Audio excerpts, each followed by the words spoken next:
Mr. Chairman, Ranking Member Mr. Collins, thank you for having me here today. I received word on my way in that many of the journalists were confused as to why I was invited, and none of them knew that I myself was the victim of a hate crime when I was in high school. That's something that very few people know about me because the media and the journalists and the left are not interested in telling the truth about me because I don't fit the stereotype of what they like to see in black people. I'm a Democrat. I support the President of the United States, and I advocate for things that are actually affecting the black community. I'm honored to be here today in front of you all because the person sitting behind me is my 75-year-old grandfather. I've always considered myself to be my grandfather's child, and I mean to say that my sense of humor, my passion, and my work ethic all comes from the man that is sitting behind me. My grandfather grew up on a sharecropping farm in the segregated South. He grew up in an America where words like racism and white nationalism held real meaning under the Democrat Party's Jim Crow laws. My grandfather's first job was given to him at the age of 5 years old, and his job was to lay tobacco out to dry in an attic in the South. My grandfather has picked cotton, and he has also had experiences with a Democrat terrorist organization of that time, the Ku Klux Klan. They would regularly visit his home and they would shoot bullets into it. They had an issue with his father, my great-grandfather. During my formative years, I had the privilege of growing up in my grandfather's home. It's going to shock the committee, but not once, not in a single breath of a conversation did my grandfather tell me that I could not do something because of my skin color. Not once did my grandfather hold a gripe against the white man.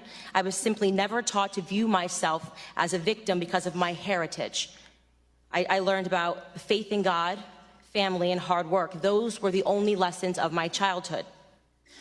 There isn't a single adult today that in good conscience would make the argument that America is a more racist or a more white nationalist society than it was when my grandfather was growing up. And yet we're hearing these terms sent around today because what they want to say is that brown people need to be scared, which seems to be the narrative that we hear every 4 years right ahead of a presidential election. Here are some things we never hear. 75% of the black boys in California don't meet state reading standards. In inner cities like Baltimore, within 5 high schools and 1 middle school, not a single student was found to be proficient in math or reading in 2016. The single motherhood rate in the black community, which was at 23% in the 1960s when my grandfather was coming up, is at a staggering 74% today. I am guessing there will be no committee hearings about that. There are more black babies aborted than born alive in cities like New York, and you have Democrat Governor Andrew Cuomo lighting up buildings to celebrate late-term abortions. I could go on and on, but my point is that white nationalism did not do any of those things that I just brought up. Democrat policies did. Let me be clear. The hearing today is not about white nationalism or hate crimes. It's about fear-mongering, power, and control. It's a preview of the Democrat 2020 election strategy, same as the Democrat 2016 election strategy.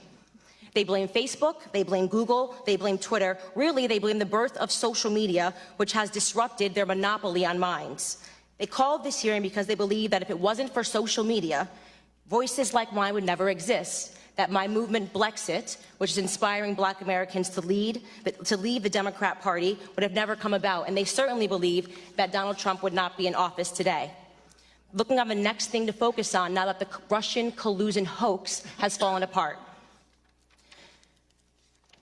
What they won't tell you about the statistics and the rise of white nationalism is that they've simply changed the data set points by widening the definition of hate crimes and upping the number of reporting agencies that are able to report on them. What I mean to say is that they're manipulating statistics. The goal here is to scare blacks, Hispanics, gays, and Muslims into helping them censor dissenting opinions, ultimately into helping them regain control of our country's narrative, which they feel that they lost. They feel that President Donald Trump should not have beat Hillary. If they actually were concerned about white nationalism, they would be holding hearings on Antifa, a far-left, violent, white gang who determined one day in Philadelphia in August that I, a black woman, was not fit to sit in a restaurant. They chased me out. They yelled race traitor to a group of black and Hispanic police officers who formed a line to protect me from their ongoing assaults. They threw water at me. They threw eggs at me. And the leftist media remained silent on it. If they were serious about the rise of hate crimes, they may perhaps be examining themselves and the hate that they have drummed up in this country.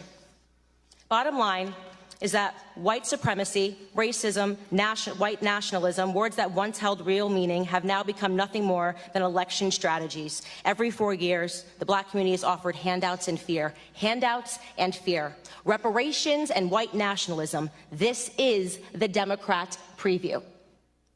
Of course, society is not perfectible. We've heard testimony of that today. There are pockets of evil that exist, and those things are horrible, and they should be condemned.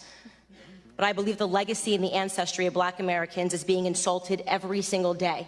I will not pretend to be a victim in this country, and I know that that makes many people on the left uncomfortable. I want to talk about real issues in black America. I want to talk about real issues in this country and real concerns.